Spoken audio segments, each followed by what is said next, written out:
Bom, a CLT ela tem um caráter não protecionista, como julgam aqueles que querem acabar. Ela tem um caráter social, sim. Nós temos uma questão que a CLT traz, que é dar garantias aos trabalhadores. Justamente por quê? Porque os trabalhadores são a parte mais fraca dentro da relação capital e trabalho.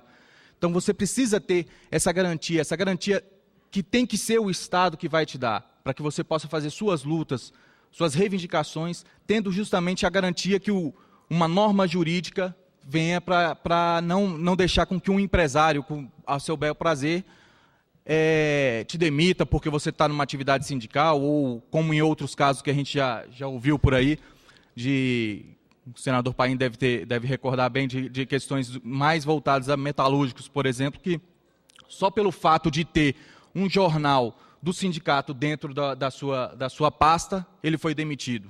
Então, essas coisas a gente não pode ter a CLT como uma questão protecionista, ela vai muito além, ela tem um caráter social, de cidadania, e isso a gente não pode deixar acabar com a CLT nesse sentido. Ela tem um caráter social e de cidadania. Não é só uma questão protecionista, como aqueles que querem acabar com a CLT costuma dizer por aí.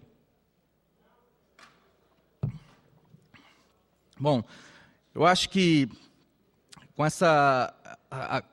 justamente com a CLT, eu acho que os trabalhadores puderam protagonizar em certos momentos da nossa história. E vou citar dois aqui mais recentes, em que, por exemplo, a redemocratização do país, os trabalhadores já com as suas garantias efetivas do seu direito ao trabalho, seu direito à sindicalização, enfim, uma série de garantias que os trabalhadores tiveram, eles puderam se organizar e participar efetivamente, por exemplo, do processo de redemocratização do país, através das diretas já, organizado através de seus sindicatos, federações, confederações.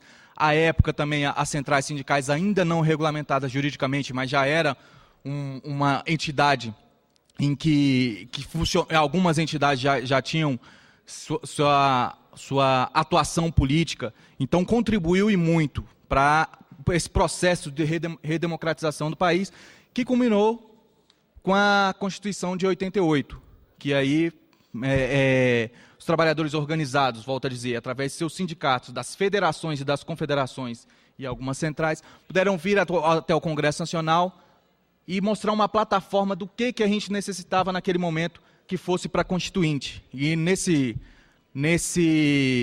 grau de entendimento que nós tínhamos dentro do Congresso Nacional, foi possível avançar em alguns aspectos, mais especificamente nos artigos 7º e 8º da Constituição, que são bem voltados para os trabalhadores de modo geral. Então, a nossa Constituição é uma das mais avançadas do ponto de vista do cidadão, e isso deve ser respeitado. E é um fruto onde os trabalhadores foram protagonistas nessa ação. Foi uma ação política desenvolvida, boa parte pelos trabalhadores. Aqui está o senador Paim, à época um deputado constituinte, recebeu nota 10 do DIAP por ter votado em todas as matérias a favor do trabalhador. Então, e ele sabe muito bem que à época a configuração do Congresso Nacional Constituinte era talvez mais conservador do que nós temos hoje. E nós conseguimos avançar bastante em pontos de ampliar os nossos direitos à época. Por exemplo, a redução da jornada, que à época era de 48 horas, foi reduzida para 44. Hoje nós brigamos por 40. Já brigava naquela época por 40 horas semanais. Mas conseguimos alcançar uma redução de 4 horas, que foi o caso de 48 para 40 horas. Foi durante a Assembleia Nacional Constituinte.